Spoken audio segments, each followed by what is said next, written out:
बिस्मिल्लाहिर्रहमानिर्रहीम। अस्सलाम वालेकुम। आज 1 सितंबर बरोज़ जुम्मा हम बात करेंगे दो अहम इशूज़ के हवाले से। पाकिस्तान तहरीक इंसाफ के चेयरमैन इमरान खान की दो दरखास्तों पर बैक वक्त सुप्रीम कोर्ट ऑफ पाकिस्तान में अहम कार्रवाई हुई है और इस्लामाबाद हाई कोर्ट में उसकी तफसील मैं आपके साथ शेयर करूँगा। सबसे पहले मैं आपको बताता चलूँ कि पाकिस्तान तहरीक इंसाफ के रहनुमा शाह महमूद कुरैशी की दरख्वास्त ज़मानतें अबूरी दरख्वास्त ज़मानतें खारिज कर दी हैं और मज़े की बात यह है कि उस जज ने खारिज की हैं जिसने ख़ुद उनको जुडिशरी रिमांड पर जेल भेजा हुआ है।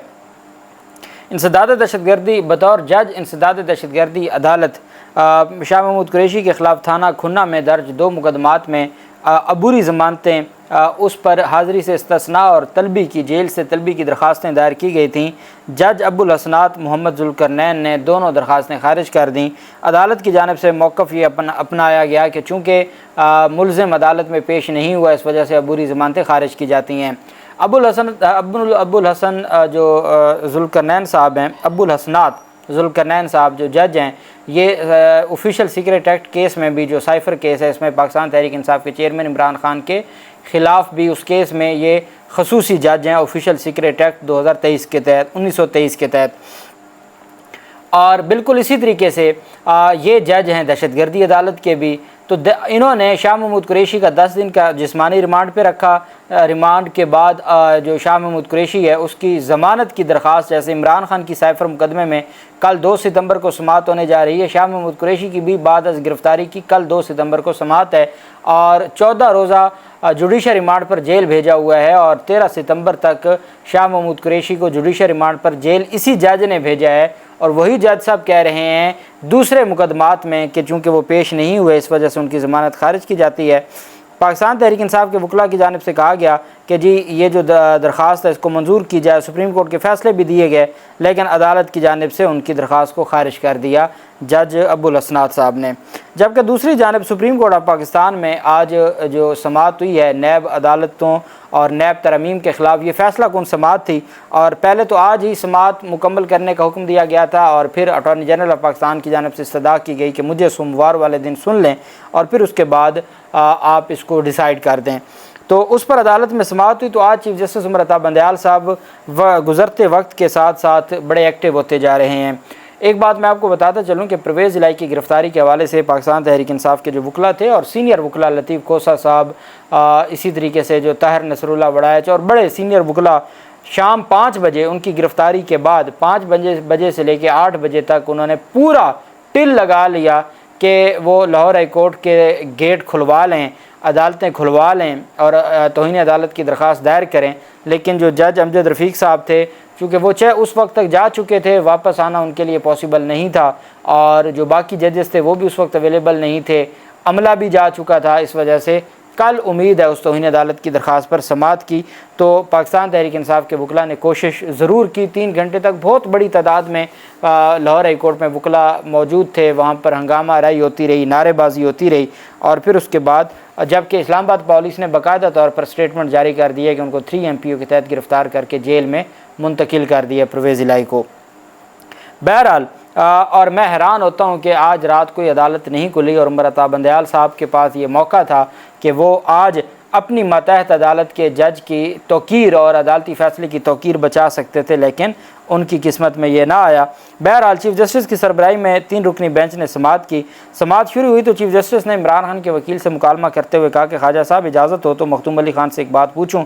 कल हमने तरमीमी कानून में एक और चीज़ देखी, MLA के तहत हासिल शवाहद की हैसियत ख़त्म कर दी गई है। अब नैब को ख़ुद वहाँ सर्विसेज लेना होगी जो महंगी पड़ेंगी। चीफ जस्टिस ने रिमार्क दिए कि आपने कल कहा था कि MLA के अलावा भी बैरून मुल्क से जायदादों की रिपोर्ट आई है, लेकिन कानून में तो उस ज़रिए से हासिल शवाहद काबिल कबूल ही नहीं है जैसे FBR के ज़रिए आती है। नैब तरमीम के ज़रिए बैन अल-अक़वामी कानूनी मदद के ज़रिए मिलने वाले शवाहद काबिल कबूल नहीं है।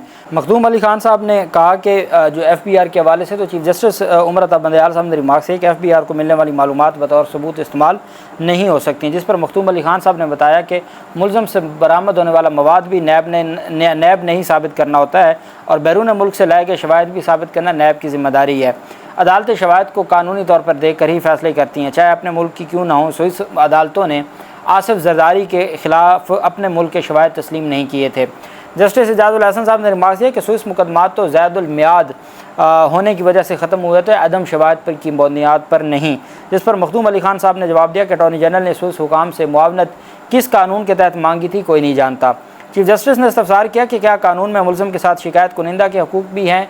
मखदूम अली खान ने बताया कि आइन मुलज़िम को शफाफ ट्रायल का हक देता है, शिकायत कुनिंदा का जिक्र नहीं। चीफ जस्टिस ने रिमार्क्स दिए कि हमारे फौजदारी निज़ाम इंसाफ में सज़ा का तनासब 70% है और 70% मुकदमात में भी आगे जाके सेटलमेंट हो जाती है। इस्तगासा और तफ्तीश का आपस में तावन नहीं होता। रिकॉर्ड से पता चलता है कि कत्ल के मुकदमात में 40% शिकायत कुनिंदगान को इंसाफ नहीं मिलता। इंसाफ फराहम करना रियासत की जिम्मेदारी है।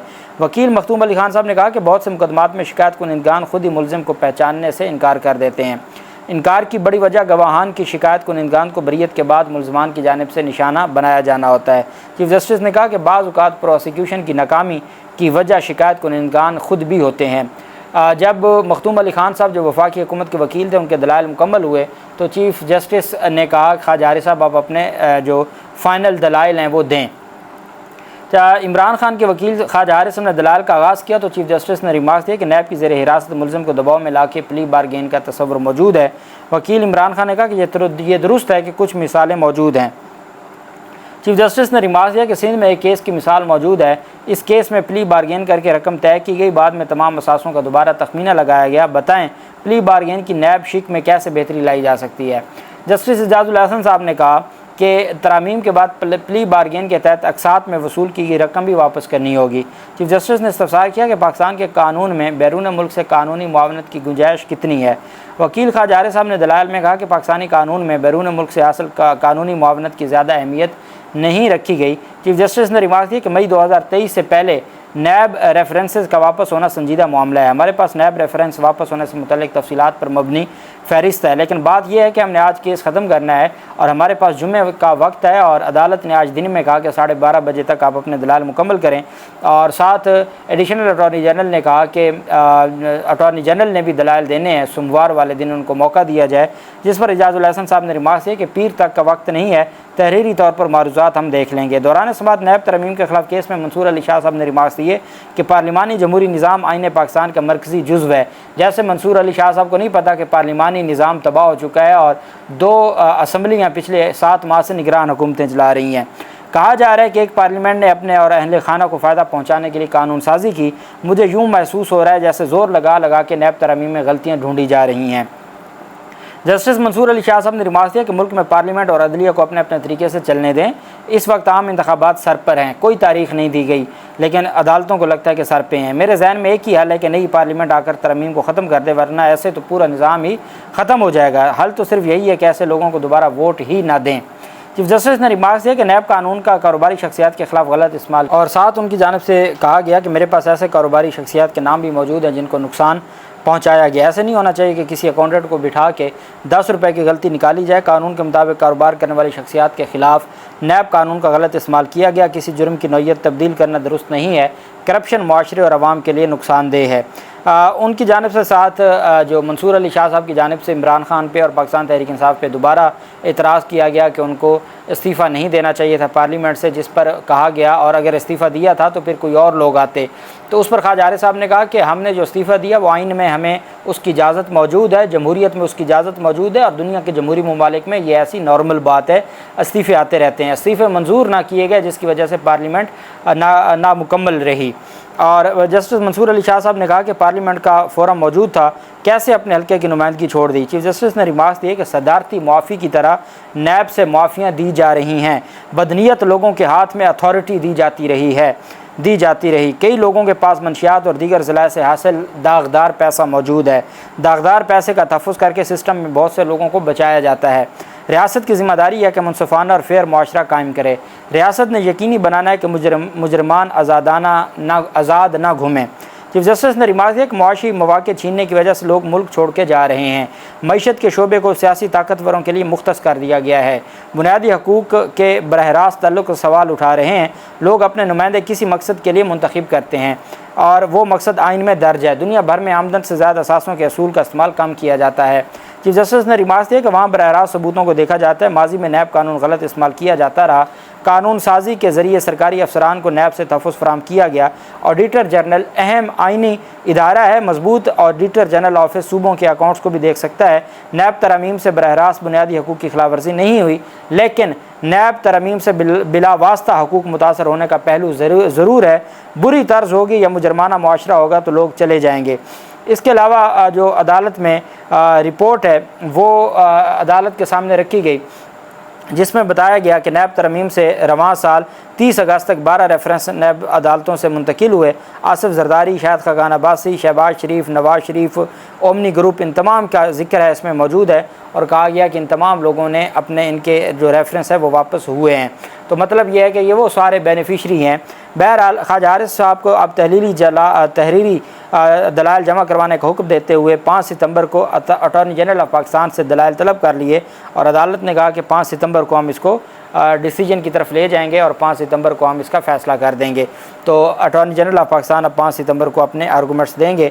जबकि दूसरी जानिब पाकिस्तान तहरीक इंसाफ की दरख्वास्त थी स्पेशल कोर्ट सेंट्रल में, और उसमें एक तो डॉक्टर फैसल को इमरान खान से मुलाकात की इजाज़त दे दी गई है। वो ज़ाती डॉक्टर हैं इमरान खान के, डॉक्टर फैसल, उनको इजाज़त दी गई है और वकला को भी इमरान खान से मुलाकात की इजाज़त दी गई है। जज अबुल हसन ज़ुल्करनैन ने दरख्वास्त पर समाअत की और वकला में डॉक्टर फैसल को शुएब शाहीन, सलमान सफदर, अली एजाज बुटर, नईम पंजोता और इंतज़ार पंजोता को इमरान खान से मुलाकात की इजाज़त दी गई है और साथ उनके डॉक्टर को भी मुलाकात की इजाज़त दी गई है। अब देखना यह है कि जो डॉक्टर हैं वो आके क्या रिपोर्ट देते हैं इमरान खान की सेहत को लेके जो चीज़ें गर्दिश कर रही थी। इस्लामाबाद हाई कोर्ट में एक दरख्वास्त दायर की गई थी कि तोशा खाना की जो पहली अपील थी, एक तो तोशा खाना की अपील ये है ना, ये है सज़ा के ख़िलाफ़ अपील। वो पहला जो नहली का फ़ैसला था 21 अक्टूबर 2022 का, जिसको आज तक डिसाइड नहीं किया, और अगर वो डिसाइड कर दिया जाता तो ये नौबत आज तक ना आती जो कुछ ये हुआ और ट्रायल हुआ और सज़ा हुई। पाकिस्तान तहरीक इंसाफ इस्लामाबाद हाई कोर्ट से मायूस होकर लाहौर हाई कोर्ट आई थी, लेकिन इस्लामाबाद हाई कोर्ट ने इमरान खान की दरख्वास्त वापस करने की दरख्वास्त को भी लटकाए रखा। कई महीने हो गए। आज दूसरी दरख्वास्त थी तो पाकिस्तान तहरीक इंसाफ की दरख्वास्त पर इतराज़ लगा हुआ था कि आपने केस वापस लेने की पहले दरख्वास्त दायर की हुई है तो आपने नई क्यों दरख्वास्त दायर की। उस पर आमिर फ़ारूक साहब ने समाअत की। आमिर फ़ारूक साहब ने कहा कि आपको नई दरख्वास्त देने की ज़रूरत नहीं है, मैं मेन केस को समाअत के लिए मुकर्रर कर देता हूँ और आपकी जो दरख्वास्त है उसको फिर देख लेते हैं। तो 14 सितंबर के लिए 13 सितंबर के लिए 13 सितंबर के लिए इमरान खान की दरख्वास्त को तोशा खाना नहली फ़ैसला इलेक्शन कमीशन का, उसके ख़िलाफ़ जो मेन अपील है और पाकिस्तान तहरीक इंसाफ की जो पहली दरख्वास्त है उसको समाअत के लिए मुकर्रर कर दिया है। अगर उस दिन केस वापस हो जाता है तो उसके बाद फिर लाहौर हाई कोर्ट में 5 रुकनी बेंच में दमादम मस्त कलंदर होगा, जहाँ पर 5 सवालात फ्रेम किए गए थे और कहा गया था कि क्या इलेक्शन कमीशन के पास ये सारे इख्तियारात मौजूद हैं या नहीं हैं। तो देखते हैं कि क्या होता है, मज़ीद क्या डेवलपमेंट होती है। जो भी तफसीलात होंगी आपके साथ शेयर करते रहेंगे। अल्लाह पाक पाकिस्तान कामयाब नासिर हो। बहुत शुक्रिया। अल्लाह हाफिज़। पाकिस्तान जिंदाबाद।